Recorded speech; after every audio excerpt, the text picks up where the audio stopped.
Well, hello and welcome to the B&H event space.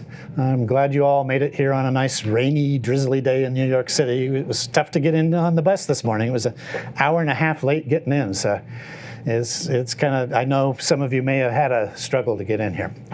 My name is Thom Hogan. I've been a photographer pretty much full-time since 2000, 2001. Prior to that, I was the editor of Backpacker magazine. Prior to that, I had a career in Silicon Valley where I designed all these wonderful geeky things that we use, including one of the first digital cameras. So I had a background going back in terms of imaging and camera design that predates probably when most of you think the digital camera revolution started. And that's given me kind of a special place, because when everybody started to switch from film to digital, they were all confused. There was like a ton of new stuff to learn, all kinds of different ways to do things, and it was different than they'd ever seen before. You know, what happened to the darkroom? Now we have a digital darkroom instead of chemicals, and that's a whole nother thing, and some people don't really like computers. So one of the things that when I was thinking about, doing a new event space talk was, so how many of you want to be Ansel Adams? How many of you want to be Ansel Adams? A couple of you. You do know he's dead, so I'm not sure you really, I'm not sure you still really want to be Ansel Adams. You want to be like Ansel Adams, I think is the correct terminology. I started thinking about all the things that Ansel did are similar to many of the things that I do. I'm kind of anal, and I'm retentive, and I'm a control freak, and I like knowing all the little teeny things that I'm dealing with, and I like to build on that knowledge and then try and use discipline to use that knowledge. And Ansel was doing that with film for many, many years. And the digital stuff tends to be kind of unorganized. And I kept thinking about this, and it's like, who has actually stepped through the history of how we've been working with digital imagery and black and white? And so I came up with this title, All the Ways to Get to Black and White Photography. And I'm going to step you through that. And we're going to start real simple, and then we're going to get more complex and more complex and more complex and more modern and more modern and more modern, until eventually, hopefully, we'll do some stuff that's kind of really interesting. And along the way, hopefully, you'll learn something. So what is it that we're actually doing here? We're taking this real world where colors, the infinite number of colors, they blend from one color to another color in such gradual ways that there are essentially infinite colors. We're taking that and we're capturing it with just 3 color channels. We're breaking it down into RGB. And if you're going to black and white, if you're going to try and make black and white photos, we're going even farther. We're taking out the color information. We're taking out all this other stuff and just getting down to tonality. Everybody with me so far, right? We are reducing the complexity of the outside world, which is really complex. I mean, billions and billions of colors, millions and billions of details, and we're trying to reduce that in some way, shape, or form. So let's talk about the color model. Everybody know about the color model? Everybody can spout all these things off. What do we have in the color model? What's the most important thing in the color model? It is hue. That is the color. So hue is the red, green, blue, or if you're in the other world, magenta, yellow, cyan. Those are the colors. We call those hues. And we can shift hues. If we capture a hue that's this, and this is going to come up later in this talk, if we capture a hue that's this, we can shift it this way or this way in the color model. But wait a second, Tom, we're in black and white. That's okay, we're going to play with colors too. Saturation, what's saturation? And how does it fit into this? This is a lightly saturated yellow. That's a very saturated yellow. Okay, so we're just putting more of that yellow into that spot. Not making it brighter, not making it darker. We're just putting more of that yellow in. Now you notice that I haven't drawn this I've drawn this kind of in a special way, because the last thing is the thing that we're really interested in this talk, which is the luminance, how bright or how dark something is. Everybody still with me? So we're trying to take that world that has infinite number of colors, and we're really trying to reduce ourselves to a fairly narrow space. We're getting rid of lots of information. You have to accept that if you're shooting in black and white. I am losing information. Everybody with me? That's a tricky one. We lose information, and that's important. So why would we even go to black and white if we're losing information? Anybody have any ideas? I'll just throw this one out for a second. Anybody, what's a compelling reason to you to go to black and white? Well, it has a different feel. It has a different feel, okay. It eliminates unnecessary. Eliminates unnecessary. Ooh, I like that one. You had one? What? Less is more. Less is more, so elimination is Accentuates the drama. Accentuates the drama. So let's talk about the things that we do and we get when we do black and white. It's all about tonality. That's all we have to work with, really, other than, pixels. We're just working in tonality. So is the subject I'm taking a picture of about tonality? How about a sand dune? Yeah, I can see a lot of tonality in that. The color of the sand is not necessarily important unless it's a unique color of sand, but the tonality of what's happening in the sand, very, very important. So I'm going to give you a list of things here that I want you to think about when you are thinking about doing black and white. And tonality is right up there at the top. So next we have texture. That's kind of related to tonality, right? That we've got this pattern in the floor here. There's texture to the carpet beyond the pattern itself. If that were important, the texture in the carpet, black and white starts to pull that out, as well as the pattern itself, right? Whereas the color is a neutral color for probably obvious reasons in a video room, in a presentation room. I don't want you all looking at the floor. I want you all looking at me, hopefully, and listening to me. But if we were looking at that and say, that carpet has a really unique texture, guess what? One way to document that is to go to black and white. What color is a shadow? It's black. If your image is all about shadows, black and white sounds like a pretty good place to be, right? Street photography, this is important. A lot of street photography. I know we talked earlier before we started the presentation, there's a lot of street photographers in here. A lot of what you're doing is about shadow, right? When the sun gets down in the urban canyon and is throwing light down the street, the shadows start casting, and you're starting to find places where you want to photograph because you are just so compelled by what's happening with the shadows. Black and white might be something that you want to investigate there, because we don't generally do colored shadows. Now,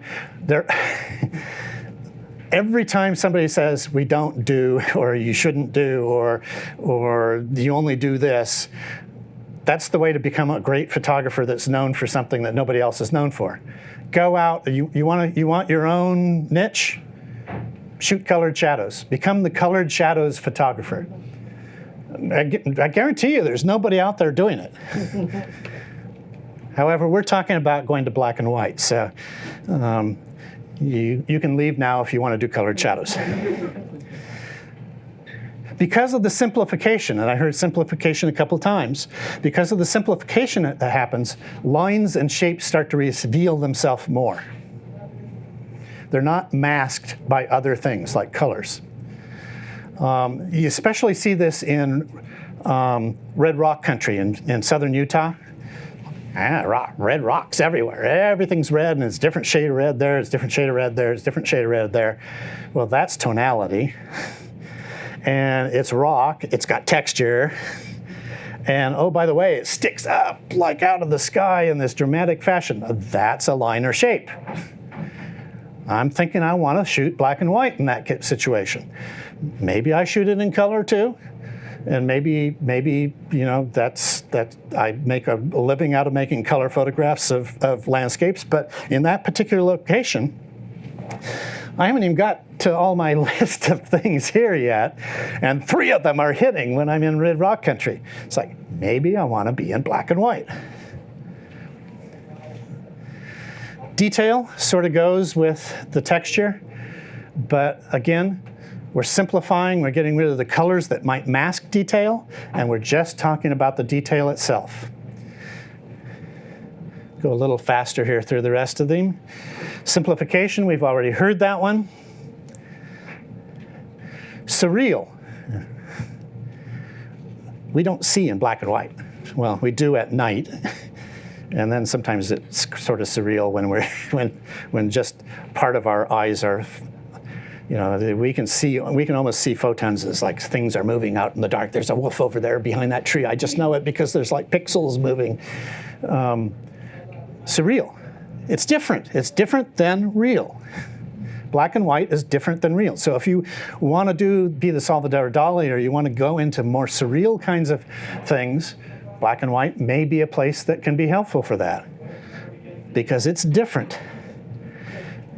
Related to that is escaping reality. Somebody said it earlier, the feeling. It just feels like black and white. Black and white makes me feel different about this place than color does.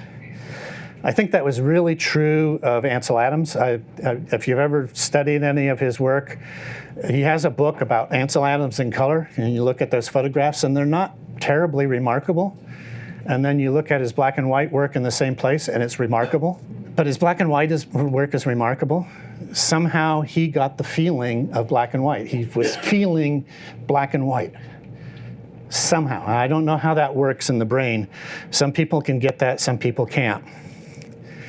I talk a lot about in composition, our eyes are always going to go to the bright spot on the screen. We lost one display, or not.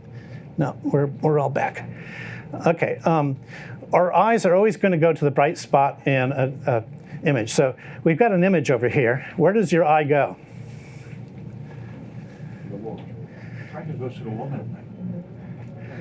Well, and then they changed then they change it to me. So now where does your eye go?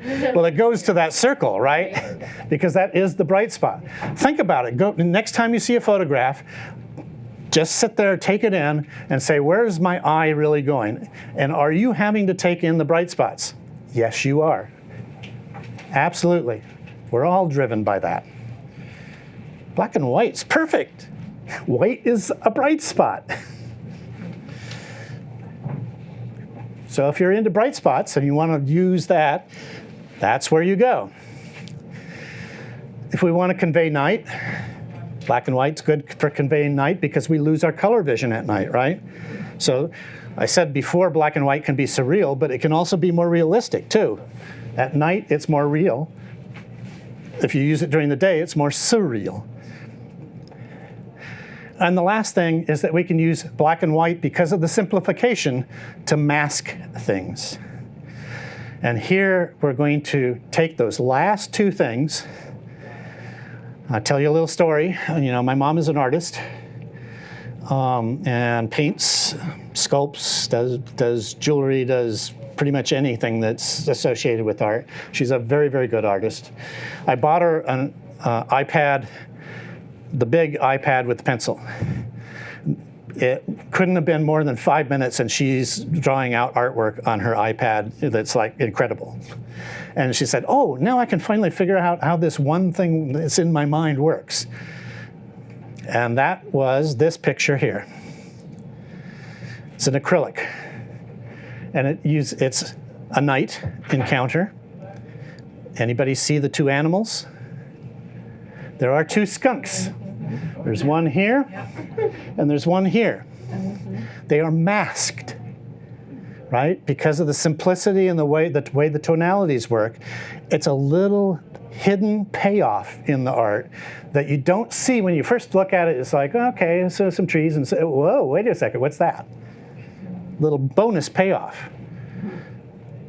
That's what I mean by masking, is that you can mask something and kind of hide it in plain sight if all we're talking about is the tonalities. Just make the tonalities similar, and it gets masked for free.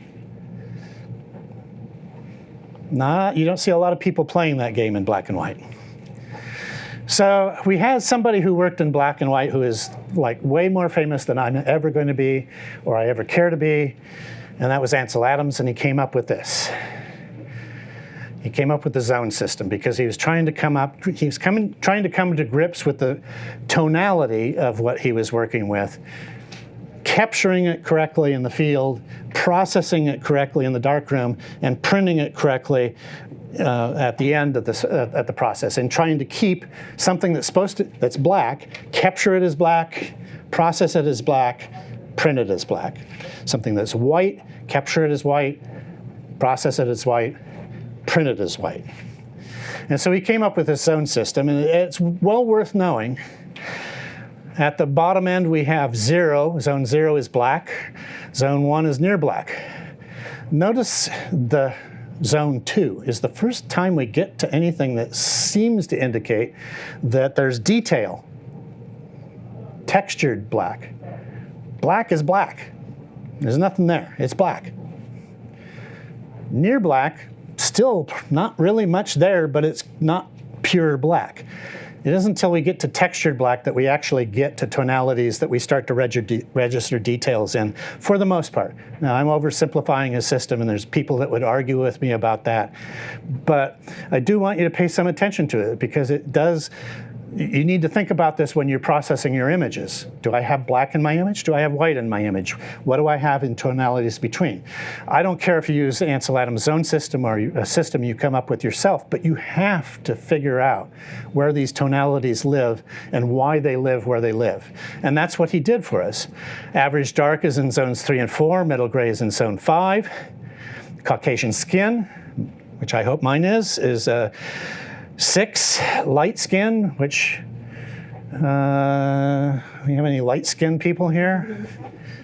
No, we're all kind of average skins, so that's great. We have some dark skins. That's coming up. Oh, we actually passed it with middle gray and average dark. Textured white is the equivalent to textured dark or textured black. It's where we still see details, but we're now progressing to a very bright tonality. Remember what I said, where does your eye go in that image? It goes to those bright things up at the very top, and that, I'm not sure that's where the photographer, there it goes right to her, right? That's perfect.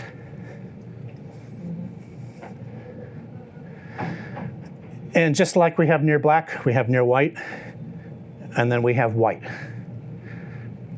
So in digital darkroom processing, what is white? Absence of color. Well, it's absence of color, but what is it in terms of a value? 0. No. It's 255 in 8-bit. And what is black? 0. Okay, so if you're printing onto a printer, like an Epson printer, inks spread.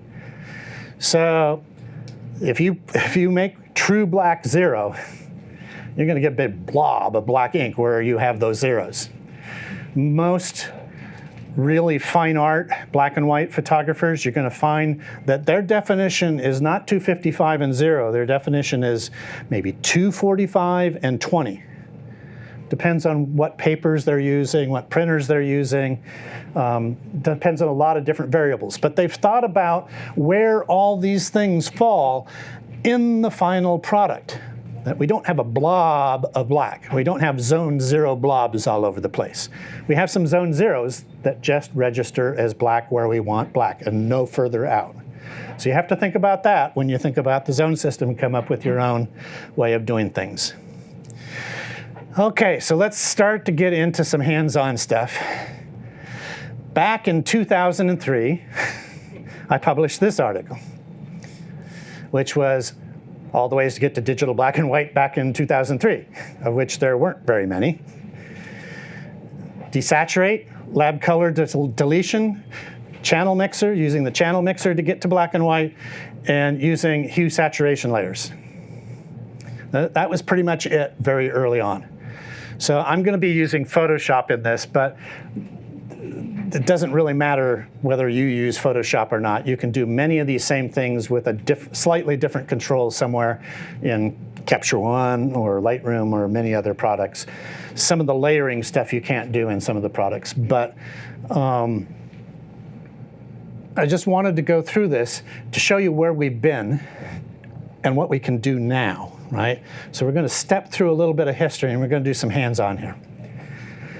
What I want you to watch is there's a picture up at the top. And as I go between the different versions of this old way, that picture is going to change. In fact, I'm just going to step you through here. Desaturate, lab color delete, color mixer, HSL layers. Did you see changes in each of those? Right, so I'm getting different results from each of those processes. That was sort of an eye-opener to me way early on, is that there wasn't one way to do it. So let's go through each of these really quickly, hopefully, and see what they do and how you get there. So desaturate, I need to get out of here. Let's get over to Photoshop. Let's come to that image. There's our image as it exists out of the camera. It's taken with a Fujifilm A5 with the kit lens. And there is detail galore in this image. It's like a $600 camera. I'd be really happy to shoot black and white with it, as you're going to see. So how do we desaturate? We just pick the desaturate command in whatever we're using, which in Photoshop is right there. And we're done. Does it look great? Nah, kind of bland, right? Why might it be kind of bland? Well, let's pull up the histogram. I want to show you something here. I'm going to go back. There's the color image. There's the desaturated image. Notice anything about the histogram? The average of the channel. It came down. It narrowed because it was averaging channels, and that's what the output. So what does a narrower histogram mean? Less contrast. What do we want? Probably more contrast, right? We're trying to pull out all of these different zones and layers and textures. So desaturate, I know a lot of people who they just use desaturate, and then they'd come in and they'd start playing with the contrast to zoom it back up and try and start from there. It's really easy to do though, right? There's one command. It's even a keystroke dedicated to it. I'm not sure why, but so that was desaturate. Now watch the image as we move to method 2. What changed? The brights got brighter. There's a little more contrast. The dark, if you paid attention to the darkest, went a little more dark. So this is lab color delete. This was sort of the second method that we started to teach in the late 90s. And eventually, I posted in 2003 is one of the ways that you could get to black and white. So how does lab color delete work? Well, you need a product that can get to lab color. So Lightroom's kind of out of the picture here.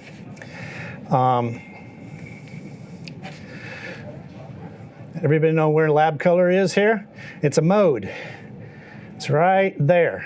Normally we work in RGB, but we're going to work in lab color.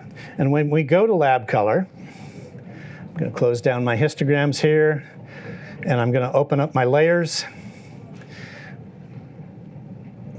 Actually, I want to open up my channels, excuse me. So those are my channels. Instead of RGB, I have this thing called lightness, and I have this thing called A, and I have a thing called B. Lightness is luminance. Hey, what was it we're looking for?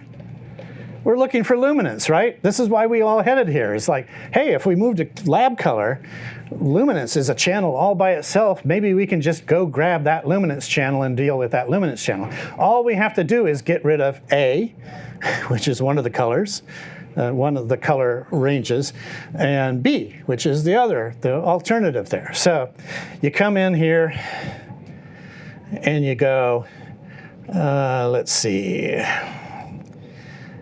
Trying to remember, there's something, it always fights me on this. Yeah, okay, so now I can select the channel and delete it. Wait a second, what happened to B? Now I have these two things, alpha 1 and alpha 2. What? Well, alpha 2 is B, alpha 1 is still luminance. So all we have to do at this point is come in, take alpha B, and we're going to nuke alpha B as well. And now we have our black and white image. We've gone to basically we've taken out the A and B in channels and just retained the luminance channel. And that's what we wanted. We wanted to retain the luminance. Now, there was more luminance in this image than the average of the channels worked out to with desaturate. So that's why we get a bigger range between the darkest things in here and the brightest things in here. Yeah. What? Can you show the histogram for me? Oh, the histogram. You want to see the histogram? Of course you do. After I've stepped that direction, let's step forward, forward, forward. We are all the way forward until I do that. Delete that channel, and you want to see the histogram. Now, you'll notice I'm not doing the keyboard shortcuts here. I'm trying to make sure that you can see what it is I'm selecting all the time. I've learned a long time ago that's a lot easier on students. You notice the histogram's fuller. It extends a little bit more out into the brights, a little bit more over into the darks. It's still not a completely full histogram, and we're kind of sitting, I can almost get my finger over that. We're not sitting on black. We're sitting off black somewhere. So that was method number 2 that we used. And of course, what was happening? So we'd use a method and we'd go, that wasn't good enough. And it's like I had to do a whole bunch of other stuff to the image afterwards, and I don't remember what I did, and it seems to be different for every image. There must be a better way. That's why we were sitting around trying to discover these other ways. So the next way, let me get back to our original image here so we don't get confused. Our next way, again, I want you to watch. This is what the one that we just did, which is lab color delete. That's color mixer. Now I want you to look at the river really close. I'm going to go back and forth, back to lab color delete, go to the color mixer. Why did the river change color? Because the surrounding got dark. No, that's not the reason. So let's go back over here and look at it in Photoshop. What color is the river? Green. It is turquoise. Could I select that color and do something to that color? Yeah. I can make that darker or lighter. I could probably isolate that color from every other color in this landscape. That's why we started using this method. So the way you use this method, and you can do this even in Lightroom to some degree, but all you Lightroom, how many of you use Lightroom? Hey, Tony, fans. I'm not the biggest Lightroom user in the world, although I do use it. I'm much more into Photoshop and other tools that give me more sophistication. But you can kind of do a relative of this in Lightroom. But hold off, all you Lightroom users, because your world just changed recently, and there's a whole nother set of stuff we're going to talk about that's even better than the way you do this in Lightroom. So, how many people don't use Lightroom? Okay. Whose name starts with L? First name starts with L, last name starts with L? Middle initial L. Middle initial L. Did you raise your hand? You don't use Lightroom? Excellent. You're now a Leica user. I told you there's going to be giveaways. Keep paying attention. Okay, so how do we do channel mixer? In Photoshop, it's funny, there is something called, I wonder what that's called. It's called channel mixer. And when you select it, we now get this dialog that allows us to mix and change colors. So remember when I was talking about hue, saturation, and lightness? So hue is changing colors, right? So one of the things that we can do with this dialog if we wanted to is start changing colors, but we want to do something else. We want to come down into this corner here, and we want to click Monochrome. Bloing! Now I want you to look at these three sliders. We have underlying the data a red channel, a blue channel, and a green channel. And they add up to 100% of what we were doing. And if you look really closely, right down here at the bottom, right there, you see my cursor, it says 100%. Well, you know, what would happen if we gave it more red? Well, we're at 134%. That's not good. Less of that and maybe less blue until we hit up 100% again. So we're outputting the same amount that we started with. It's hard for me to, let's do -6 is what we want. That's not bad, is it? For the longest time, early in this century, the first decade, for the longest time, this was sort of the go-to way that we got to black and white. And it still can be for you if you want to. There's a lot of flexibility here. And you can get in and start playing with colors. You know, there's red in this shot, there's turquoise in this shot. So we should be able to play with those channels and get contrast between the red and the turquoise, the red being the rock, the turquoise being the water. This was the way we did it. Some of us used tools that had more channels than just RGB that allowed us to get in and like look at cyan and other things. But generally speaking, this was the way most of us did black and white for a long, long time. I was even doing this before we got to writing about it on the web. Did I tell you? Who knows when I started my website? 2001. Sorry, that's too late. 96. 96 is close. 97.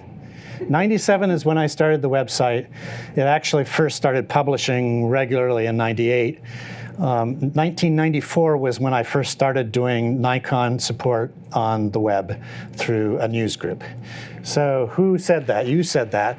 You are going to Japan and your feet are going to be so nice because you're going to the new Otani Hotel and they've just given you these wonderful little slippers that you can use casually around your room to keep your feet nice and warm and fuzzy. Surprised when I come home to be. In 2 weeks. Okay, so you didn't ask me a couple of questions here, like, can we look at the histograms? Yeah, we can. How's our histogram looking now? It's looking a little better, even better than it was before. And if I played with the channels a lot, I could probably get a histogram exactly the way I want it. I'd get the colors exactly the way I want it. But we're not doing too bad. We're okay, on the Ansel Adams scale, we started out at a 2. We maybe got to a 3.5. We're probably 5, 6 now, right? We're moving all the way up. We're going to get to an Ansel Adams 10 at some point, right? I hope. At least I hope you agree with me on that. Like, you all agree we started at 2, right? Yeah. Okay. So the only thing I have to do is prove we can get to 10. Excellent. Okay, so that's number 3. I got questions. We're not going to take questions until the very end. Okay. It's just going to slow me down, and you do not want to slow me down. I can guarantee you do not want to slow me down. I only have 25 slides. And 25 slides takes me how long, Tony? At least 4 days. At Mark, Fran, how long does it take me to do 25 slides? We're optimistic. A week. Yeah, 3-4 hours, maybe 5 hours if I really get going. And if you really wind me up, 4 days. So we don't want to stop me here, but I do want to answer your question. I will answer questions at the end. So make a good note of what your question is. Now, we need to come back to where we were. We're at Channel Mixer. Anybody know Russell Brown? Know the name Russell Brown? Yeah? A couple people. So, care to say who he is? Yeah, he's a Photoshop evangelist. He's a Photoshop evangelist. He's an Adobe evangelist. He's one of the first people at Adobe, one of the first employees at Adobe. He is a creative force of will. He they add a feature to Photoshop, and he's trying to figure out how to abuse it, how to like just tear it to pieces, put it back together a different way, and get a result that nobody ever expects. Well, this next method is a Russell Brown method. And I believe he first talked about this in 2003, 2004. And I've got it's been so long since I've done this, I'm going to have to look at my own notes here just to make sure I remember what to do. So again, watch the top, color mixer, HSL, subtle, but I think arguably a little bit better. So what the hell is he doing? Hue saturation layers. Oh dear. Anybody need to leave the room for a few minutes while we talk about layers? Layers are the bane of the digital darkroom. It's like everybody's time you start talking about layers, it's like people's brains start freezing up and they can't conceive of what's going on. But so we're going to get into layers. We're going to make 2 HSL layers. We're going to move, and the first one going to, and maybe I better take a picture of this so I remember what it is I'm supposed to do here. It's been so long since I've done some of these things, and you notice that I'm not using speaker notes. So this is my only hint of what it is I'm going to do. So what we're going to do is we're going to try to be. Let's see. Russell Brown is tall and skinny. Oops, my pants are falling down. He's tall and skinny, and he's quite a character, so I don't think I can live up to that. You're just going to have to deal with me as I am. Let's go back to our image. And this time, we have to do the dreaded thing. We have to look at our layers. So I've opened my layer panel. Hidden question. So bonus round. Why is my layers panel on the left-hand side? Because you moved it. What? I did move it. That is technically that is the reason why it's on the left side. But what motivated me to move it to the left side? The river's on the right. The river's on the right. Tools are on the left. The tools are on the left. All the stuff is on the left. So if you leave your layers panel on the right-hand side and you leave your tools on the left-hand side, what do you end up doing? You are going back and forth across your image all the time with your mouse or your tablet or your pen or whatever it is that you're using to control the cursor. You're just doing all this extra action. Now, my right arm was starting to get a little more strong than my left arm because of all of this, and I decided that it's much better to just do smaller actions. So I moved everything over to the left, and then I collapsed it unless I need it. And you can see how much screen space that gave me, right? Is that I just have three thin things on the left-hand side that allow me to get to almost everything that I need to do other than menu stuff. And it's all right there together. I'm not mousing around all over the place.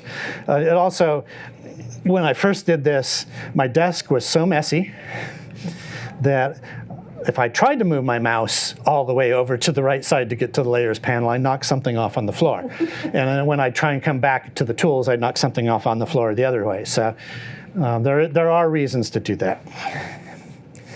Now, what is it I'm supposed to do? Tell me, Russell Brown. Tell me, Russell Brown. What am I supposed to do? I need a hue saturation layer. So I need to come down here, and I need to pick a hue saturation layer. Excellent. There's one. What do I do with it, Russell? Well, Russell says, I need to do blend mode color. Blend mode color. Blend mode. There's the blend mode. Color. Am I doing this right, or do I have the layers backwards? Doesn't make any difference. We can always flop the layers. I need another one of those. Another hue saturation layer. It's sitting up there on top, and I need the saturation to be 0. Here's the properties for it. Hey, we're at black and white. I don't know. It's layers. Layers are freaky in Photoshop. They do really weird things to you. Now, what do I do next, Mr. Russell Brown? Dr. Russell Brown, excuse me. We move the hue slider on the first layer. So we go down to this layer, which is in a color blend mode. And now we move our sliders however we want to do that. Actually, I want to come in and just move reds, brighten up the reds. I want to come in and do the yellows, maybe take the yellows a little towards green. I want to come in and I want to take the cyans, that river, remember that river? We can make it, we should be able to come, it's not really a cyan. Oh, there we go. We can start to adjust it with color. We can start to adjust it with saturation, but it's not really it's not really that. Let's try blue. It's not really blue either. So I'm having a hard time finding the right spot. There is this little control right down here that allows me to be more refined at the color that I pick. So my target is I want to get this color and I want to take that darker. I just want it to come off the rock. But again, what's our contrast look like? Does our contrast look good? Our contrast doesn't look bad, right? So let's look at our histogram. Could you have sampled it? I could sample it. I mean, there's a lot. I don't want to get too deep into this because these are the old ways of doing black and white. I want to make sure that you know where we've come from. That we've come from really simplistic ways, and we kept looking for ways to get to the underlying color to use it to adjust the black and white tonalities. That's basically what this whole spiel at this point is all about. We kept coming up with more sophisticated ways to change the underlying color values to change the black and white tonalities. That's what we were up to. Okay, let's back out of this thing. The nice thing about this version is I can just take that and nuke it. Yeah. Nag. Delete that layer, nag, and we're back to where we were. And I'll close my properties tag. So that's our image. Can we do better than that? What do you think? Of course. Sure. Okay, everybody wants me to do better than that. Anybody want me to do worse than that? No. Okay, good. Because I can do worse, but I don't think that's the direction we want to go. Okay, coming back, let's come in and move to our next step. The newer ways. So sometime around the D3 era, middle of last decade, late last decade, we started getting these dedicated black and white tools. One of the ones you probably all know about is Nik Silver FX Pro. That was one of the first ones that caught everybody's attention. Skyrim had one back when they were called McFun. They're not fun anymore, they're LUM. They had one called Tonality. Topaz came out with one that was called Black and White Effects. And if you remember correctly, exposure, the whole reason for alien skin exposure was that it did film emulations. Black and white film emulations. You know, I like shooting in Tri-X. Do they have Tri-X? Yeah. Interesting. So all these newer ways have kind of came about the same way. They all have some sort of way to browse presets, and then they have some way to modify lower level details in the presets. So like I said, Silver Effects Pro probably was the first of these, and it was the first one that had something called structure. If you go back and remember that 10, 12 things that I put up there, why we wanted to be in black and white. One of them was texture.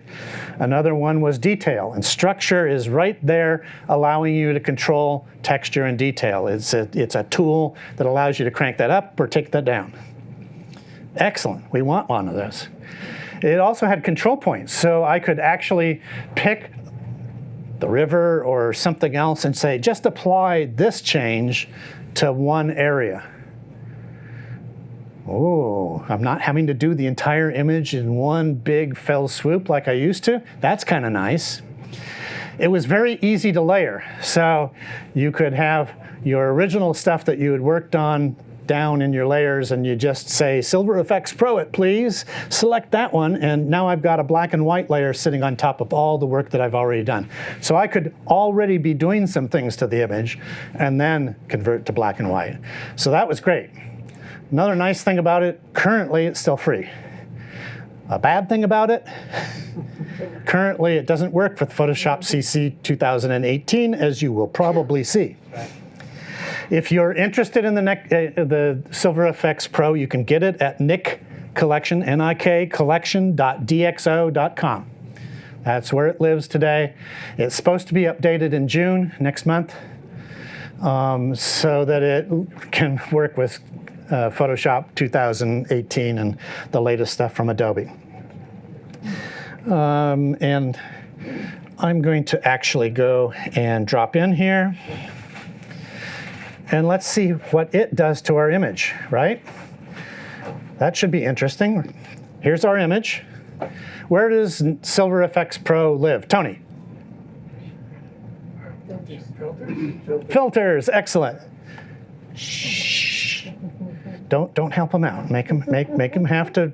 He just got off a plane from the Galapagos last night, and it's cold in here. And it's raining, and he doesn't see any animals other than me, and so he's like falling asleep and getting a little grumpy. We have to keep him awake over there because he needs to do part of the last presentation. So Nick Collection, Silver Effects Pro, boom. Or send boom, boom. There we go. I'm going to take. I should have done this before. Let's take this window up so it's full screen.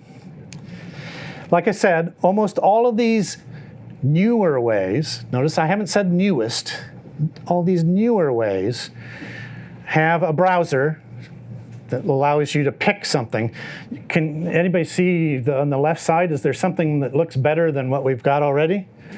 Well, there's certainly some stuff with more contrast. There's this high contrast harsh. Hey, yeah, that's harsh. There's high contrast smooth. Well, that's kind of interesting. That feels like late Ansel Adams, where he was like, really, man, I've got to get black in this print. Except the midtones don't feel Ansel Adamish, but the dark feels Ansel Adamish towards the end of his life. He was really, boy, I looked at a bunch of prints over his lifetime of the Denali Wonder Lake shot, and I have one of the later prints on my living room wall. And he went from, okay, it has some nice tonality. Oh, it's getting contrastier. Oh, it's getting contrastier. Man, that white is zonking you and the blacks are zonking you. Oh, gotcha. He just snuck up on it. It took him a while to figure out how to print it. So this has some of those elements to it. Look at that river, though. The nice thing is that all this stuff on the right-hand side, if we pick that as our point, we can come over here on the right-hand side. Remember I said structure? We could add more structure or take a structure out. We can bring the brightness up. Oh, take the contrast down. We can amplify whites. We can amplify blacks. So there's a lot of underlying control here where you can start to pick bits and pieces. But there's also color control if you really wanted to get there.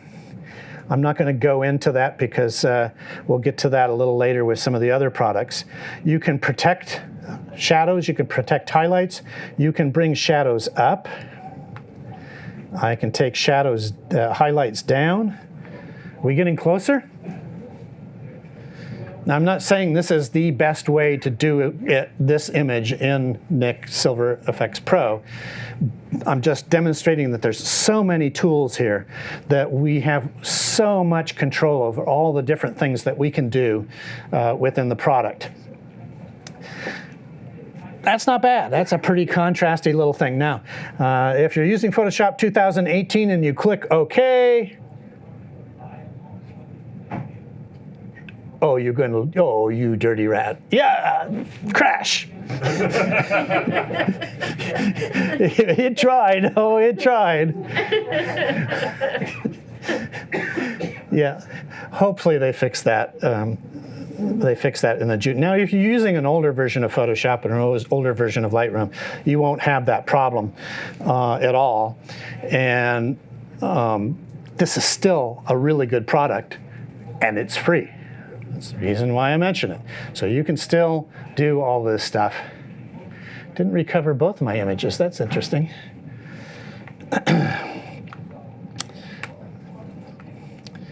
Okay, I want to do another thing here that I didn't do before. I should have done this earlier. We've been kind of fighting that. Okay, so that's Silver Efex Pro. The next one that I'm going to talk about of these newer ways to get to black and white is Skyrim tonality. This is actually one of my favorites.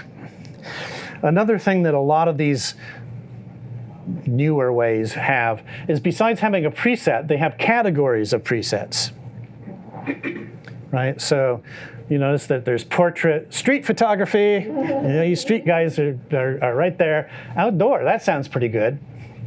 The funny thing is, as I browsed through that outdoor was not the one that I picked for this image. There's lots of choices, lots of control. It's part of a bigger set. There's a whole set of products that it's part of. It's Mac only, unfortunately, and it's $50 just for this product. They have switched now to Windows. Some of the Skyrim stuff is. Tonality I don't think is it? Correct me if I'm wrong. Go to skylum.com, skylum, L-U-M, /tonality. And that's how you would get that product. Now, so what does that look like?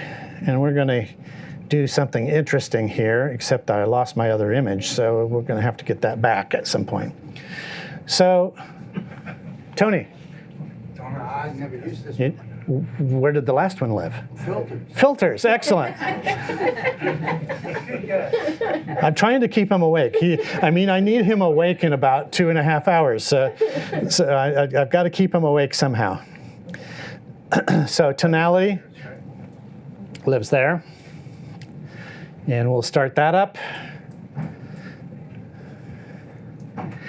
And for some reason on this one, I kind of liked Fashion Magazine with some changes. I don't know why. I mean, high contrast, we can get back to the kind of where we were, using Silver Efex Pro. But, you can browse around through this product. Let's do their outdoors ones. Andy's Dream, that's a little too bright for me. Silver Sands, I don't want silver. El Capitan. No, not doing it for me. Like I said, the people that make some of these things, the presets, they have ideas of what, they're just trying to make all these presets look different. That literally, I want to show that I have 50 presets and they all look different. And then they come up with fancy names for them. Don't ever get into I can only use outdoor presets on outdoor shots. Don't ever do that to yourself. Like I said, the one I finally found that I liked the best on this image was a portrait one. This is grainy film, and that's not bad. That kind of film feels a little bit film-like. And again, just like before, we have all of these controls. I mean, lots and lots of controls, including the ability to get into the colors themselves and change things that are happening with, say, what was that, cyan? Look at that river. Look at that river. That was so much easier than the way we used to have to do it. I mean, I'd spend hours and hours trying to get a river like that to pull out from the red rock, and it's like, it's just a slider. That's why these newer methods are preferred over the older methods. You might be thinking to yourself, the newest methods must be really great, right? Hold that thought. Okay, so you get an idea here, and I'm not going to actually apply it here. We're just going to come back out because I have something else to talk about here. And we have to talk about it at some point. What the hell is split toning? Anybody want to take a whack at that one? Way in the back. Well, it's where you can apply different color tonality to shadows, highlights, mid-range. Usually you make the shadows cooler, the highlights warmer. That sounds really good to me. It sound good to you, the rest of you? Mm-hmm. Yeah. Where is the damn tool that take highlights, make them warmer, take shadows, make them cooler? Where does that live? Lightroom. Not really exactly. I mean, it's there. It is there. It's kind of confusing. It does some other things to you as you move the slider. It's like, why is it doing that to me? So why am I doing this after talking about Skyrim tonality? It is the quickest, easiest, most direct, and I get it way of doing split tonality that I found. So let's go see if we can find her again. Where did she go? When we crashed, we lost her. So let's go find her. Images. What the hell image was she? She was probably this one. Let's see if it's true. Hey, it is. And let's open that image. And let's bring her up a little bigger, and let's go and I am on McFun, which is really Skyrim. And we're going to bring in tonality, and I'm going to look for a portrait mode and find something I like. Cold Heart. Oh, gee, no. Impressive. Fashion magazine. I always wanted to shoot for fashion magazine. Let's use fashion magazine, although it's taking the background a little dark for me. That's nice. We can still see the background. So how do we do split toning in tonality? You go to split toning. Seems pretty straightforward to me, right? And highlights, what do we want to do with the highlights? Well, I want to make them warmer. And put a little more saturation into those highlights. Notice how subtle it's doing. I mean, I can really zonk it up here, but I'm moving the slider quite a bit here and getting this is one of the things I really like about this for split toning, is that there's a lot of subtlety to all this and how we're doing it. And so I can get it, that's a little too much, that's a little, so I'll spend an hour sitting there moving a slider, back and forth, 2 millimeters. Okay, so that's the highlights. What about the shadows? Well, we want them to go cooler. And we can put a little more. Again, notice how subtle this is. I'm dragging a lot of stuff in here, but all I'm doing is just very slowly and subtly pulling those two tonalities apart from each other. So one is just ever so slightly cooler. We're staying very black and white. That's the thing I like about this, is that we're not putting obvious sepia tones in or obvious cyanotype tones or, things that look like color. we're just sneakily entering and making something warmer and making something colder. So she pulls off the background just a little bit easier. And you know, some of you may want more than that, and we can do that. Let's come in here and throw more saturation into the warms. Here's the other interesting thing. What's that slider say? It says balance. Ooh, what the heck might that be? I did something up here, I did something down here. Balancing them. So we can push more towards the highlights, we can push more towards the shadows. So there's a lot of flexibility in a very direct tool that has subtlety. And I can't say that about Adobe Lightroom, unfortunately. You can do the same thing in Adobe Lightroom. You'll be fiddling a lot longer. Okay. We'll cancel out of that. And we'll go back to our presentation. Topaz black and white effects. It has some unique choices. That's one of the things, you know, I own all of these things because they all do something a little unique from the other. And it's Mac and PC, it's $60. It's at topazlabs.com/BWFX. I'm not going to go deep into that and show you the things that are unique, but it has some very unique choices, including cartooning. Alien skin exposure. Anybody use exposure? Anybody know about exposure? A couple of you, not many. It may look like we need another giveaway. People are starting to fade. Filter.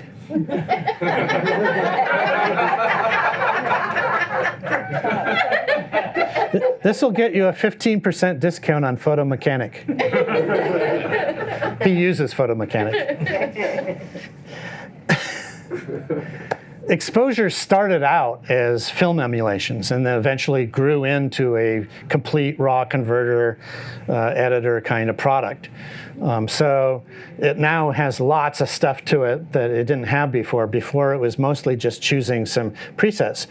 Alienskin.com/exposure. And I'm really thankful that they all made these real easy URLs for me to be able to say. It's like, yeah, URL is https //equals ? 20. Yeah, no, fortunately they didn't do that to me. But I do kind of want to show that to you. So we're going to drop back in. We're going to take her and we're going to come down here.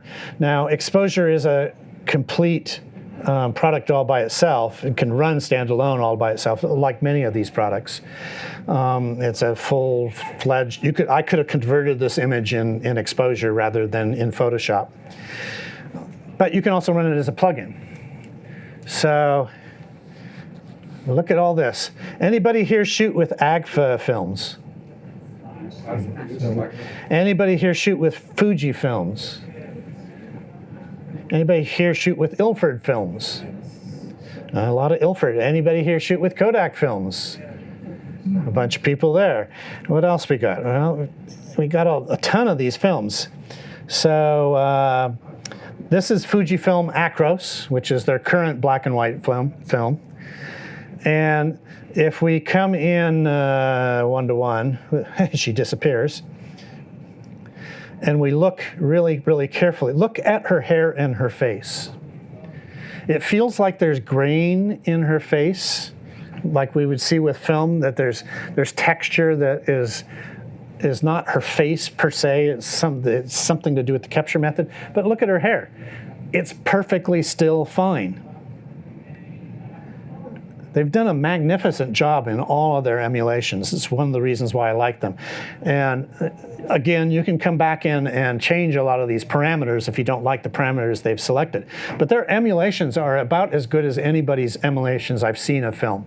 There's a lot of really bad emulations of film out there. Yeah, hey, it's Fuji Velvia. And it's like, no, that's not Fuji Velvia. It doesn't drop to black dramatically. It doesn't put magenta in the sky. It doesn't do all the things that Velvia did.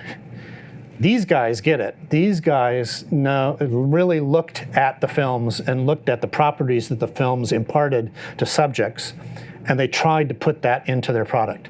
And it's one of the reasons why I really like it.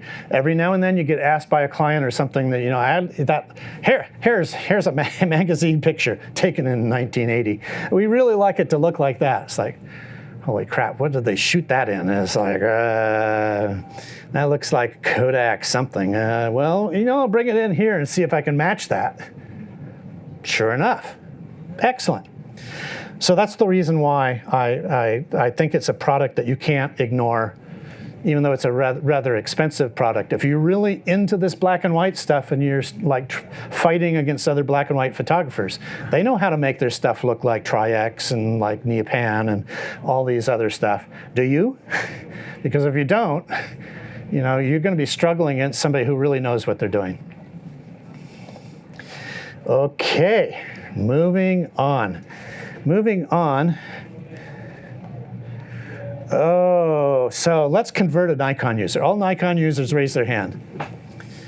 I saw you with a camera before. You have just become a Sony user. I'm so sorry. There's one company that likes me now and one company that doesn't like me now. Nikon, hey, invite me to something like Kando. No, I'm just kidding there. I paid my own way to Kando, unlike a lot of the other press folks that went out to Kando. Okay, so we have finally arrived at today. Anybody notice anything about what happened recently with Adobe's products?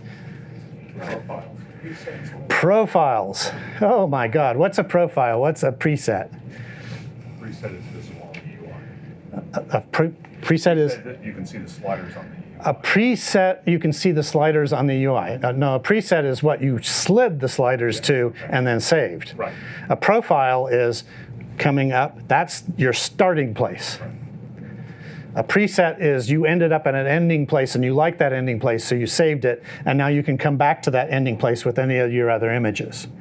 That's sort of the difference between the two. Okay.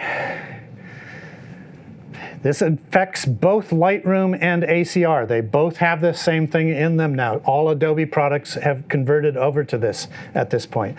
Those of you who are still sitting on Adobe Photoshop CS6. Anybody still using CS6? Yeah, there's a few of you, including Tony. All of us are now moving into stuff that you can't do. Whether or not that's something you want to do is a whole other story, and whether or not you're happy with where you're at or not is a whole other story. But Adobe has moved on. Those of us who are still living in the Adobe world have had to move on with them. You notice that some of my software breaks with the new stuff. So we have new profiles, and we have this thing called the profile browser. If we click on a profile up at the top of our image, we now get this profile browser. Notice what's at the bottom. We got black and white stuff now. Hey, doesn't that sort of look like the newer way? Pick from a bunch of presets and then maybe adjust things. Everybody's moving to the same spot, and I'll mention that again in a couple of minutes. So we have new profiles. All these profiles are LUT based. What do we got here? What do we got? We're going to go for something small this time. Just a pen. And it's a pen that you can use with your tablet. If it's an Apple tablet, it's going to complain all the time because this says Microsoft Surface on the side. Anyhow, so I want you to raise your hand if you can answer this question. Don't blurt it out. Raise your hand. What does LUT stand for? I saw these two hands go out first and yours last. Wrong. Lookup table. You get a pen. Lookup table. What's a lookup table? Oh, well, we know what it stands for, but we don't know what it does. Yes? It's a way of translating from one set of. Translating from one thing for another. So we have a color. We have a data definition here, which is hue, saturation, and luminance. And we look up in a table what we should output. Now that's a gross oversimplification. It's a really gross oversimplification because there's plenty of other things that can go on. Has anybody ever heard about the double hue shift? Canon users, raise your hand. Fujifilm users, raise your hand. Your cameras in JPEGs do double hue shifts. Hey, you learned something. What does that mean? Remember the color wheel? Hues? That means in the case of Canon, many of the Canon cameras, they take red and move it slightly towards yellow. They take green and move it slightly towards yellow. Those colors are moving closer together, and they're both getting yellow. Normally when we make color changes, like all you Nikon users, when you go into a picture control and you change hue, you're spinning the whole table 15 degrees that way or 15 degrees that way. All colors change relative the same to each other. Nikon doesn't tend to do double hue shift sorts of things. They tend to try and just stay with the hues as they define them. Well, LUTs allow you to do all kinds of tricks like that. I mean, wonderful, wonderful, wonderful little tricks. If you'd like to create your own LUT, and I'm sure you do, I'm positive everybody here is going to want to create their own LUT at some point. Go to 3dlutcreator.com. There are tools that allow even somebody who's not really sure what they're doing to create the tables that you can use in Adobe. That's important. Profiles are a starting point for all of your changes that you're going to make when you demosaic and when you finish converting your image. It's a starting point. Don't like Adobe's starting point? Make your own. You can do it now. It was harder to do before. We used to use profiles to try and profile cameras in light and bring all that information in, and it's kind of a geeky thing to do, but it works. LUTs are another way to do it. They can be user created. There's an SDK if you're interested in it. It's at adobe.com/photoshop/digital-negative.html. Third parties are already creating LUTs. And in terms of this talk, there's a set of profiles created by contrasty.com called Monostamp.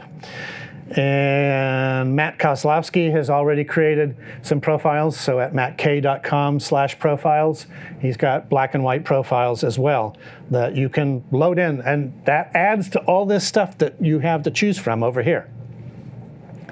It's going to happen. You're going to be overwhelmed with all the possibilities of your starting place.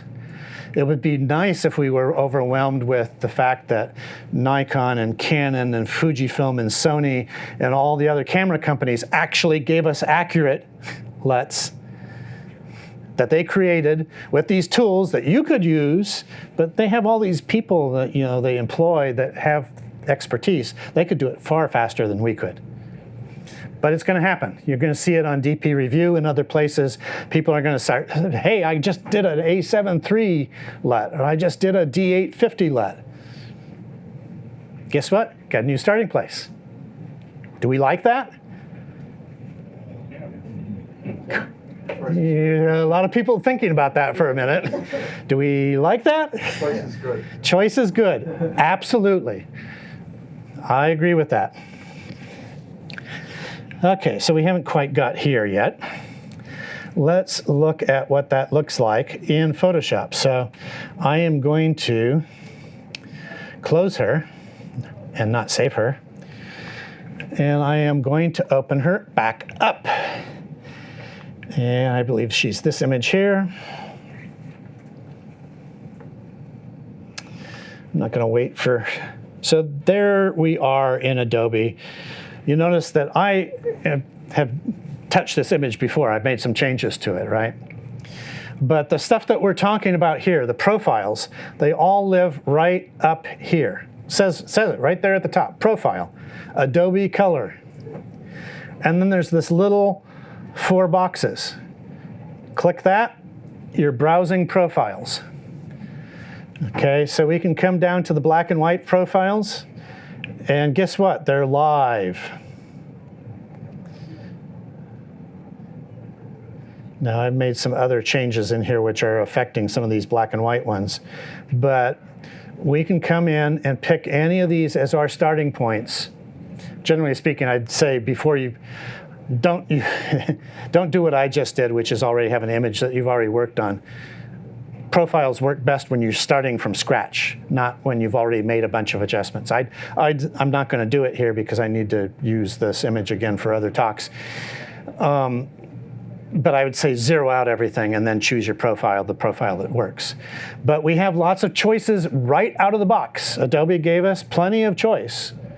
Some of them are pretty good, some of them are okay, some of them are, Adobe, what are you thinking? That's sort of like all the other choices that we've gotten from all the other companies, right? Some of them are really good, some of them are okay, some of them are, I'm never going to use that. Can I delete it? No. Okay, one thing about profiles here is that if you want something that you're going to be able to find easily in the future, make it one of your favorites. That is a tip. If you don't make it a favorite, it's going to get buried as you add more and more profiles to your system, and it's going to be harder and harder and harder to find. So the things that are your go-to profiles, make them a favorite. Okay. We are doing pretty good. For some reason, I'm going faster than usual. That can't possibly be right. So let's talk about the newest ways. We just talked about the new way that just came out from Adobe. Everybody's headed for the same spot. Adobe, Capture One, On One, Skyrim, Topaz, DxO, they're all headed for the same spot, which is, I do everything. I do everything from profiles or presets, or whatever we call our profiles or presets.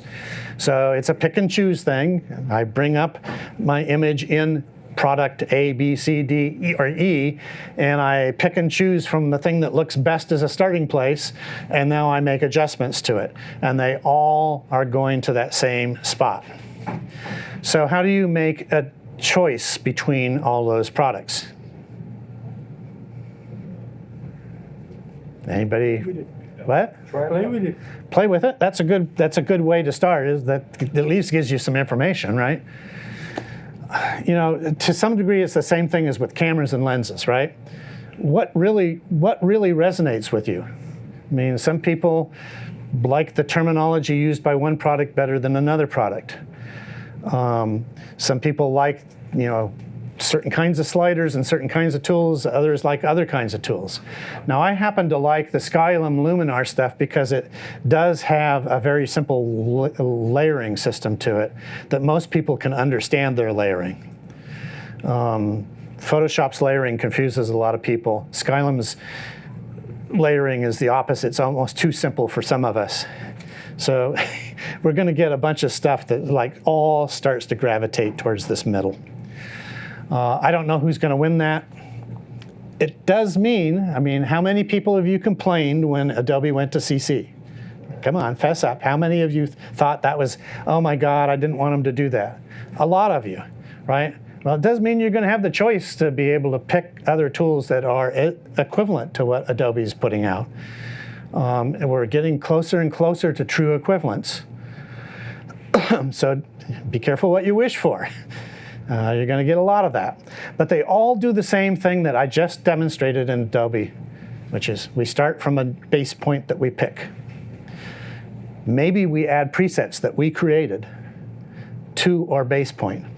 Then we go in and we start adjusting individual controls. And oh, by the way, there's some way to either paint into areas or do graduated across areas. They all have the same thing. So the newest way is going to be confusing in one sense in that they can't all survive, I don't think. I mean, there are going to be 2 or 3 major players by the time all of this fleshes out. And the bets would be on Capture One and on Adobe, with one of these other players probably surviving as well. It's a tough world out there. So, one thing I haven't talked about is what do we do in the field? Talking about all this digital darkroom stuff. You remember Ansel Adams wrote 3 books, right? What, the exposure, the negative, and the print. We've sort of been talking about the negative and the print, mostly the negative. What about the exposure? What do we do? Okay, so there's some things you can do. There are monochrome cameras. The first one I thought that was actually pretty damn good was the Kodak DCS 760. It's a 6 megapixel camera based on an f5 body. And it had really, really nice looking output. It was the first time that I felt that you could actually go out there and shoot and come back with something starting in black and white that looked like what I wanted to work with in the digital darkroom. That it didn't have bad flaws in any way, shape, or form. You can get a company called MaxMax, it's maxmax.com if you're interested, to convert some cameras. They can't do it with all cameras. They can do it with a D810. They'll charge you $6,500 for a D810 that's been converted to black and white. So how do they do that? Chemicals. The future is chemicals. No, what they do is they basically remove the Bayer and the microlens layers off the sensor. So all we've exposed down to the photosites. And it's a really tricky, time-consuming, expensive thing that requires, you can't do it at home unless you want to kill people because of the chemicals that are involved. They're really, really nasty. But they will do it for you. You can do it. And it's really pretty spectacular. You can buy you can go out here into the sales area and you can go buy a Leica M Monochrome. Nice camera. $8,000 for the body. Also does a really nice job. If you have a lot of money, you have a lot of money, don't you, Mark? Yeah, Fran's not nodding her head. If you have a lot of money, you can buy a dedicated black and white 100 megapixel back for a medium format camera. There's tend to be special order because they only make a few of those sensors at a time, and they're wicked expensive. But it is probably, if Ansel Adams were around, the big black and white guys, boy, I bet you they had one. I bet that's what they would have because it's just exquisite. And so why do you want a black and white camera?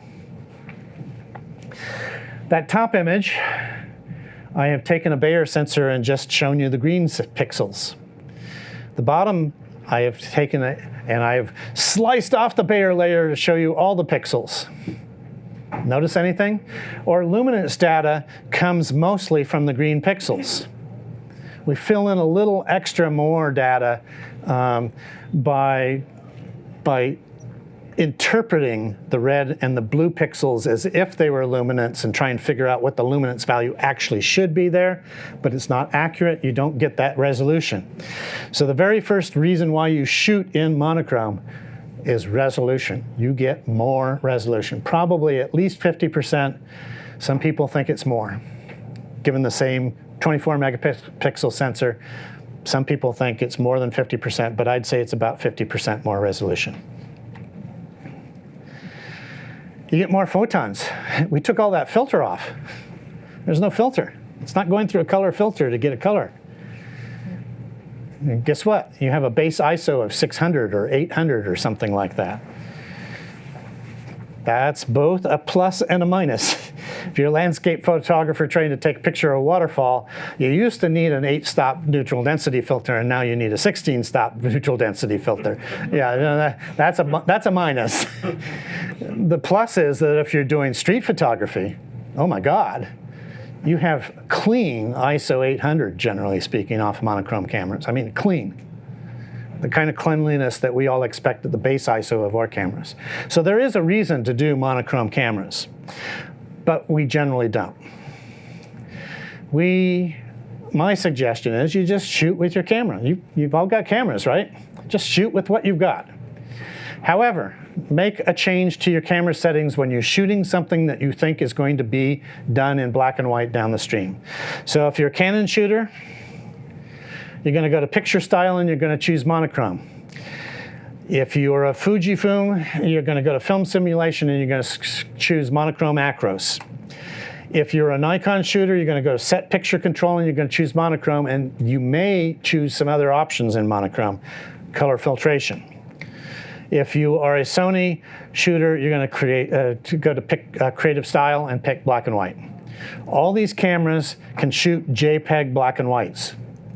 Now, if you're shooting in RAW, they're still capturing the original color data. Hello. Goodbye. Okay, so you're still capturing the raw data just as you normally would. When you bring that image into Photoshop or Lightroom or whatever you're using to do your conversion, what you're going to find is that you still have a color image. But when you were in the field evaluating what you were shooting, what did you see? You saw the embedded JPEG from the raw file on the back of the camera. And you can evaluate, what are those things? Tonality, texture, masking, all those things that I mentioned at the very, very beginning. You can start to evaluate them in the field. I don't know how Ansel Adams did it. It's not like he held a filter up in front of his face and it turned the world black and white and he said, oh yeah, look at Denali. It's like a really nice shape there. I mean, he could just see that with his eyes.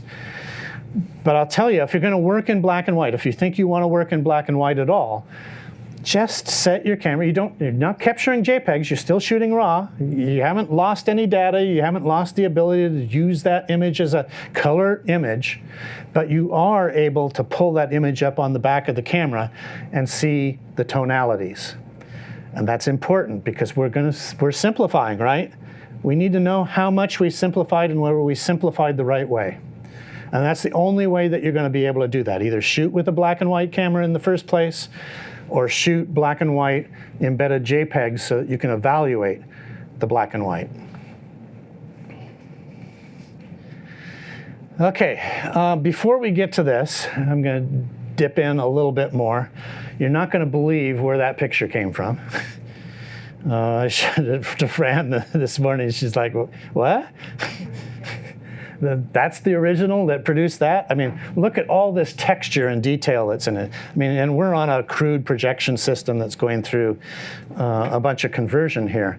There's wonderful, wonderful things going on in the sky and the tree and the rock. All those things I talked about, shape, lines, texture, mood, feeling, it's all happening in this image, right? It's a color image taken in 2006 with the Fujifilm S Pro 5, I think, 6 megapixel color camera. And again, you're not going to believe the image that this actually came from. But we'll get to that in a second.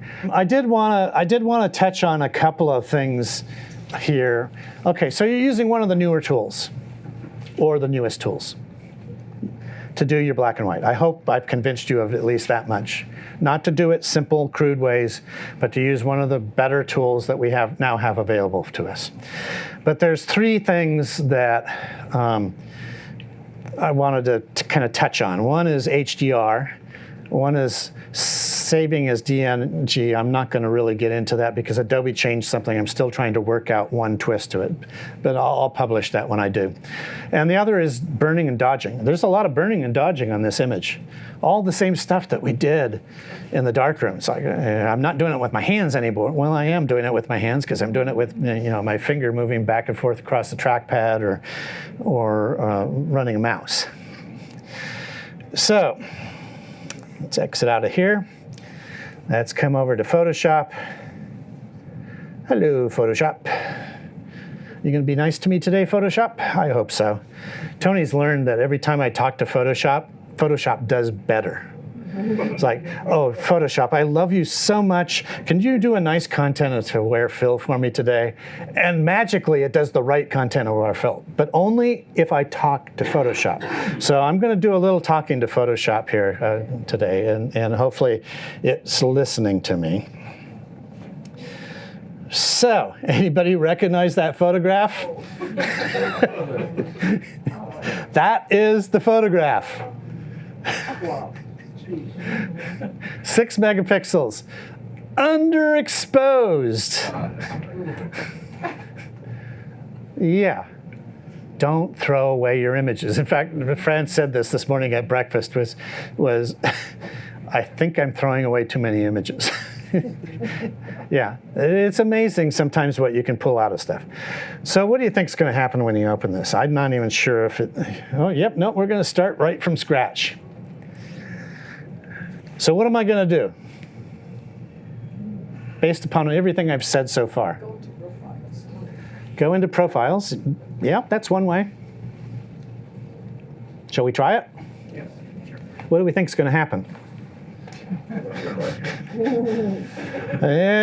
You just never know. Adobe, be really nice to me today.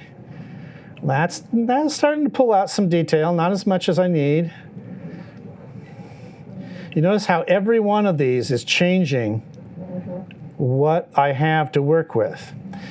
And so I'm looking, that's not what I want to work with. Blue filter, green filter, yellow filter, orange filter, red filter. Oh, I saw something. There's a lot there, but the sky is a problem. There's a lot there, the sky's a problem there. This guy's really a problem up there, but the tree is pretty nice. Well, it's between this one and one of the other ones. I'm just going to go ahead and pick one. Close the profiles, and that's going to be our starting place. Damn, am I going to be able to get to the finished product with this? It's feeling bad. It's feeling bad. Look at that histogram. It goes all the way across. What in the hell am I going to do? Well, we know we have to do something with the sky, right? We've got to bring that down somehow. We know we have to hit the shadows in some way, shape, or form. I'm going to use defringe, see if that's going to help me with contrast a little bit, but I'm going to hit it with some contrast. Yeah, I'm just trying to get me a starting place here. The color temperature probably is more. I might get some detail back if I get the right color temperature to start with in the sky. This sky is going to just be the killer of this image, right? So maybe, this doesn't seem right. Maybe I'm going to pull my exposure down and I'll pull the shadows up. Yikes.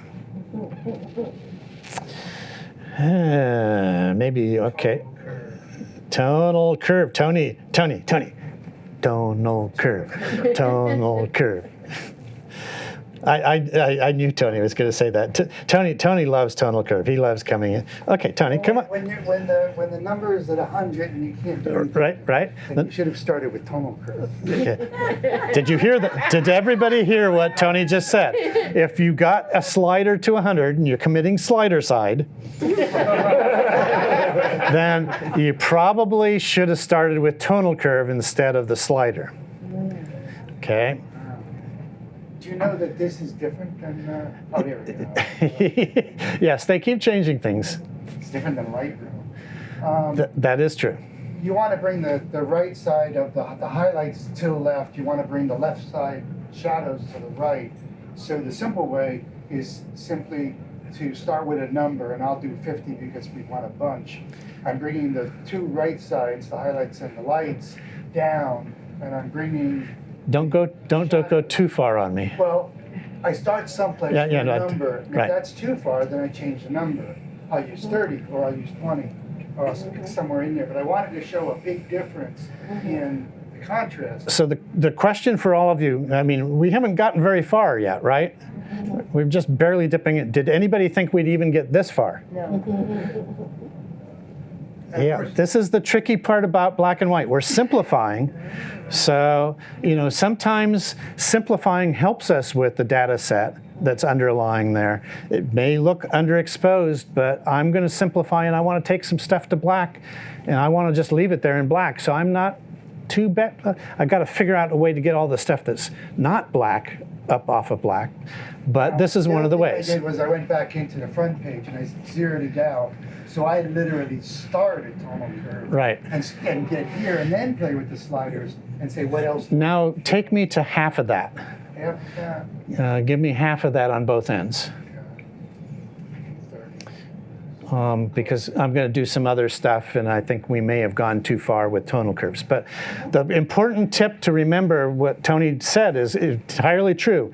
If you find you have to take the highlight slider or the shadow slider to 100, you're probably in the wrong spot right now. You either need to be changing your exposure or your tonal curve, your black level and your white level, or all of the above or some of the above. Those things all are the first things that you should be touching. Thank you, Tony. So when I teach workshops, Tony is my teaching assistant. We hand stuff off back and forth all the time.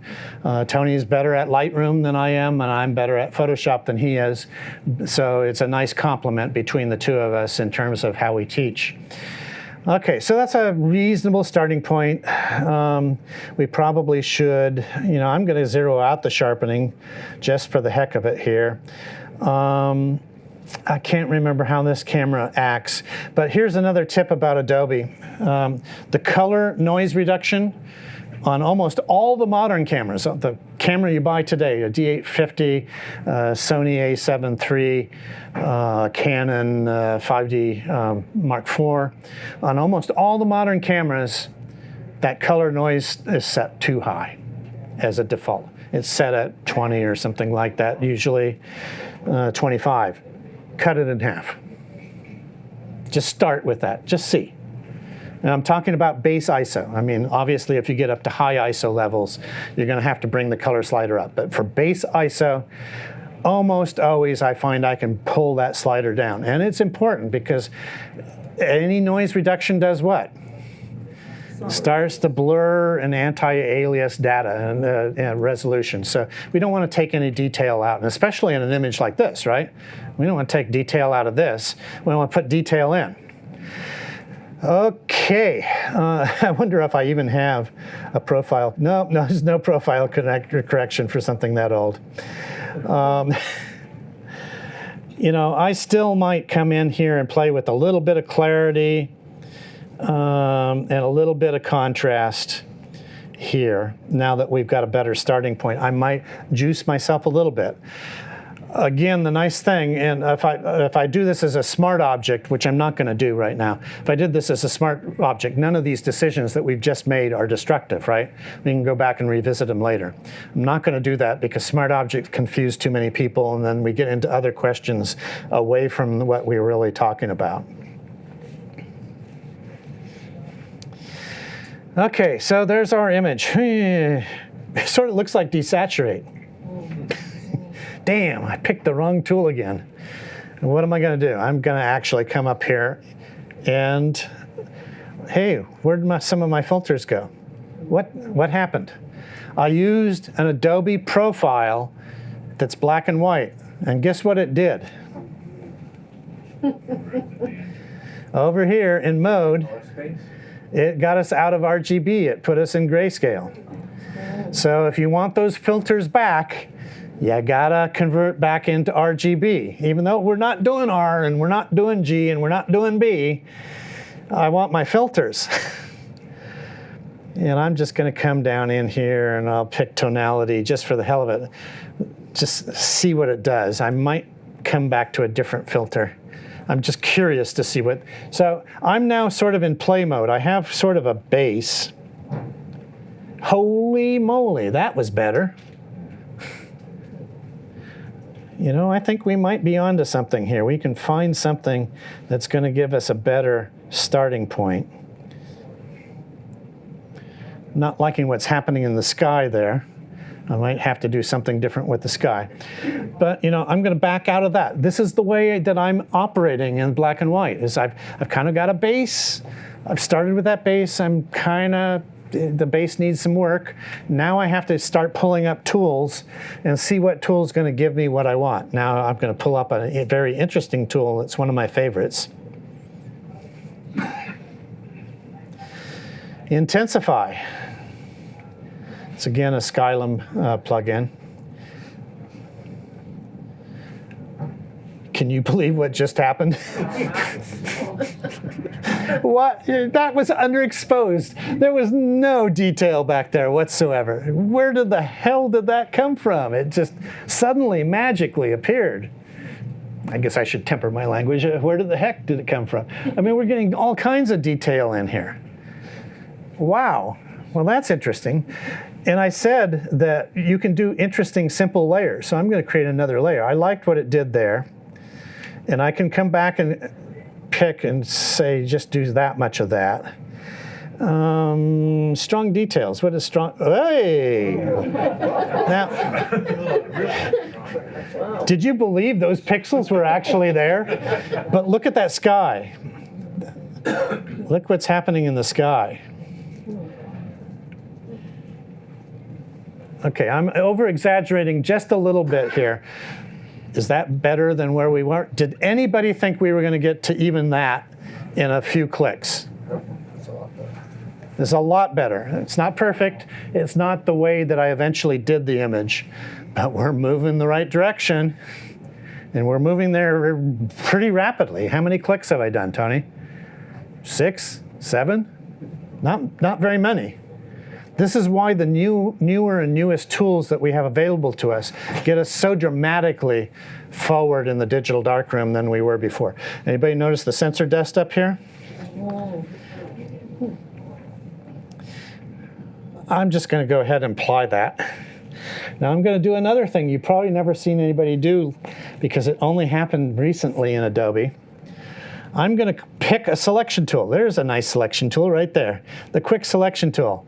I am not going to use the quick selection tool even though I picked it. What? What's with that? Anybody ever notice this little thing that popped up here at the top? Can you read what it says? No. It's a really small print. It says select subject. Oh, no way. Adobe, you have been doing so nicely today. I know I crashed you once, but please be nice to me. Please, please, select a subject. What the hell? It selected the tree. This is magic, boy. Again, you have to talk really, really nice to Photoshop and Lightroom.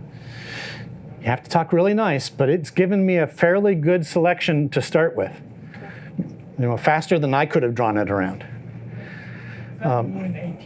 What? That's in the 2018 versions. Yep. And you know, so one of the things that then you do is you pick the button right next to it, and now we can use the painting tools to fix our selection. So if I wanted to do something with the tree, boy, I'm going to get to a selection on that tree pretty damn fast by using the magic of Adobe with all of their AI when you talk to it nicely. With you guys laughing. Tony's a witness. Tony is a witness. All the times that I've said something nice, the software seems to do nicely. Every time I start to like malign Adobe, it's like, huh, he wanted the rock. It's like, no. So, does everybody know how to use this tool? What's the red? That's the mask, the things that are not selected. And do you know the tools that we use to refine that? Those are all the ones over here on the left-hand side. So we have the quick selection tool is still available to us. The refine edge brush, that's usually useful for trees. We have the brush tool itself for big areas. We can lasso. We can also come in and smooth out selections. We can feather selections. We can shift the edges of selections. So there's all these massive numbers of tools. You really want to be here making your final selection when you select stuff. Because you just have more ways to refine that selection here than you do anywhere else. That has nothing to do with black and white. Since we're talking about newest tools and where we are with tools, I wanted to make sure that everybody is aware that there's some interesting things that are poking around the edges that people haven't really found yet that are very, very useful. What am I going to do to this, Tony? What do you think I'm going to do to it? I don't like the sky. The sky's kind of bright. I would tend to probably duplicate this layer and then just work on the sky and try and take the sky down. While I'm working on the sky, I see a little bit of noise and I see some sensor dust up here in the sky, so I'd fix those two things. But the thing that I really wanted to get you to was that we can very, very quickly get to a really good looking image these days with the tools that we have available to us. Now, here's the other thing, little quick tip. How many of you know that you can actually go, we brought this into Adobe Raw Converter. How many of you know that you can actually come in and use Camera Raw Filter as a filter? A couple of you do, right? This is absolutely cool.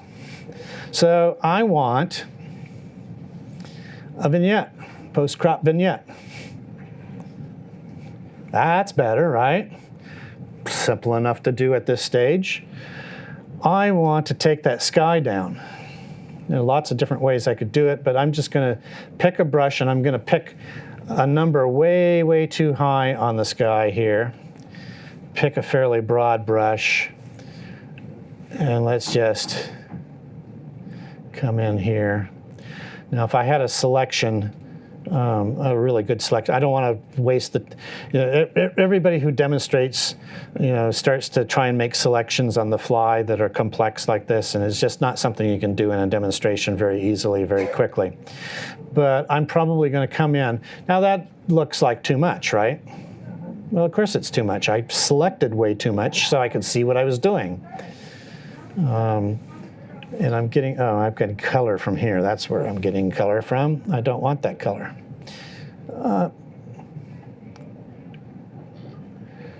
So, I can darken that sky down. If I had the tree selected, I could darken that sky down pretty good to the tree. And I can make that pick. I'm doing this all with a tool that we've used all the time, right? We use it every time we pull up a raw image.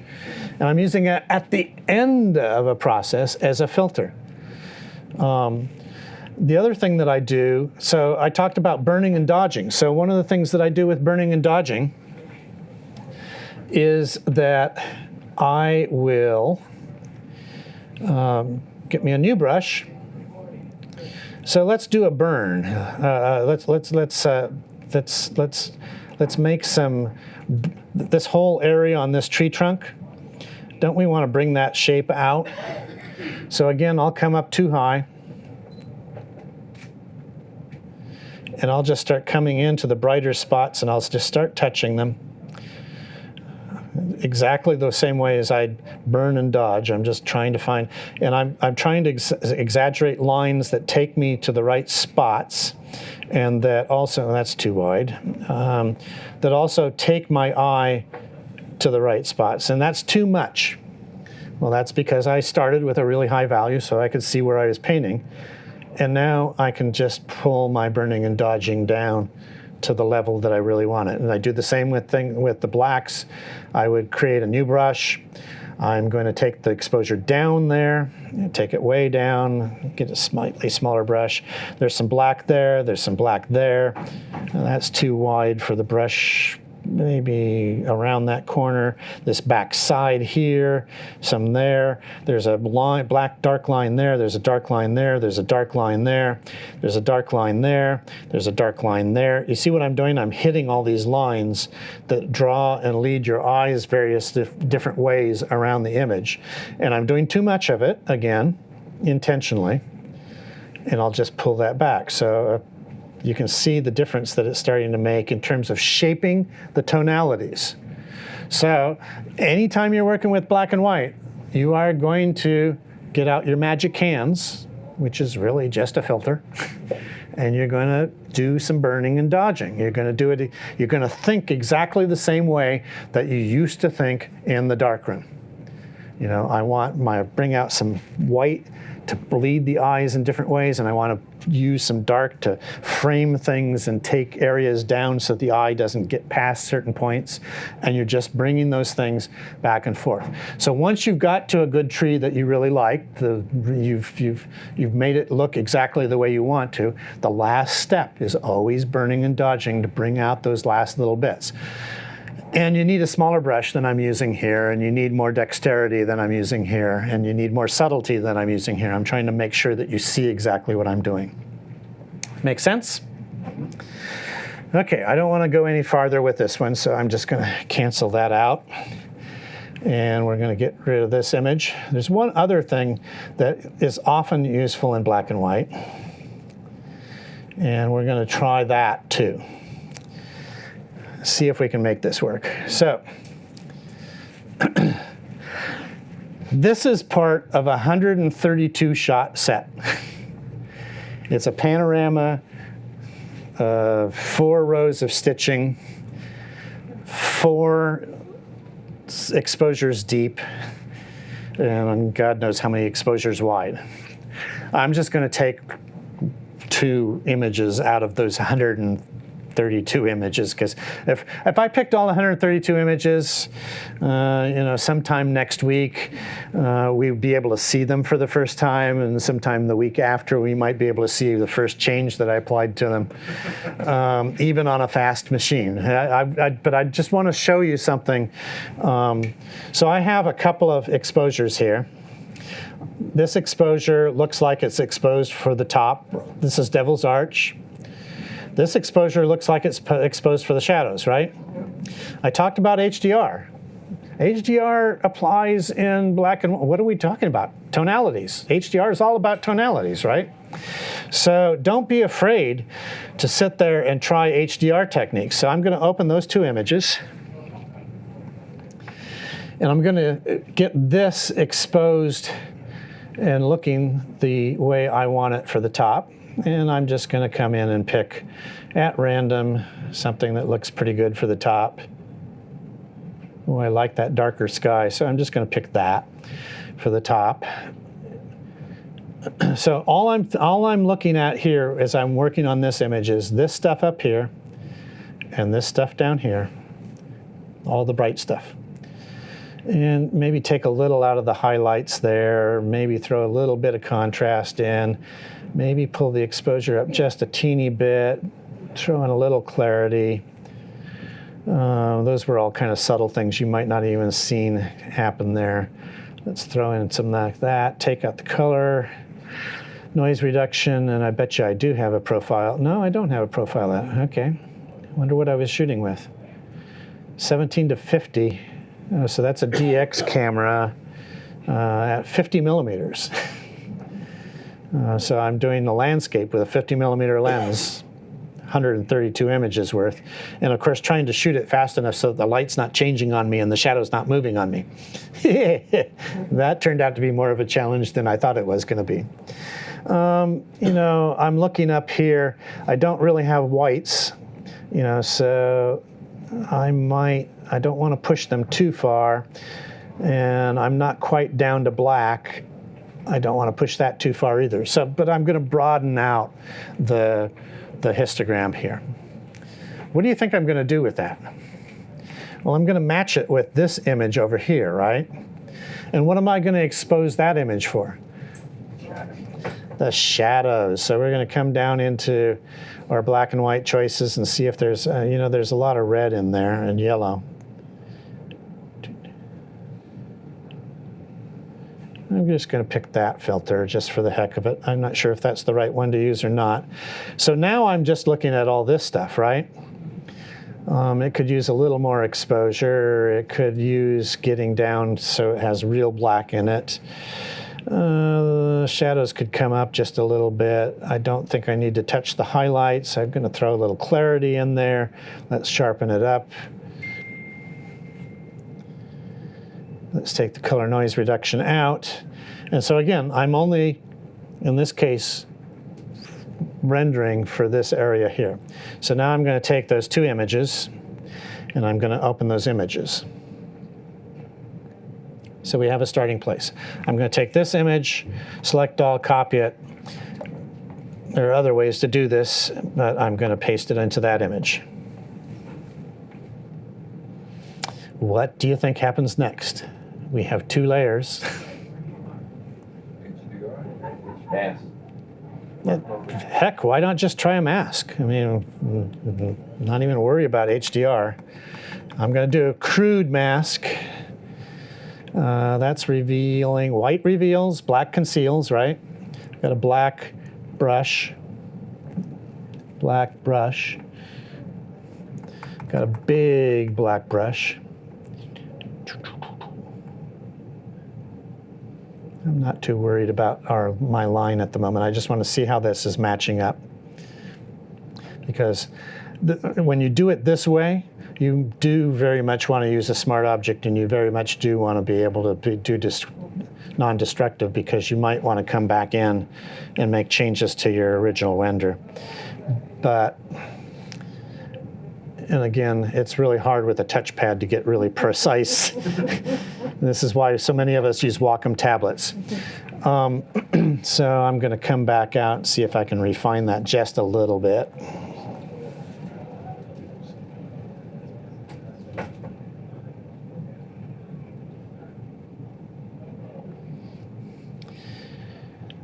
Came too far this way here.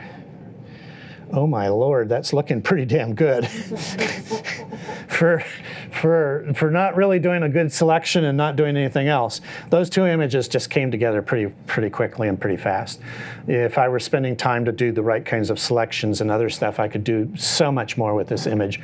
But you notice how that pulled, I probably with that camera could not have held the really bright stuff against the really, really dark stuff. I mean, all these things down, like this right here is in such deep shadow compared to that being in absolute total bright light. This is like, and this was a I'm guessing this was a D200, given when I took it. That camera couldn't have held that dynamic range. There's just no way it could have held that dynamic range. And even today, you can find yourself in situations like shooting Denali with Denali in bright light and the lower area down below at Wonder Lake in deep shadow. You could find yourself even with a modern camera like stretching your dynamic range. So don't be afraid to try these HDR tricks. You could actually process this as HDR if you wanted to, but in this case, I have such nice, strong, easy to select shadows. It's probably just easier to do it this way. So we are 5 minutes over, and I want to thank you for coming to the B&H event space. I hope you enjoyed it.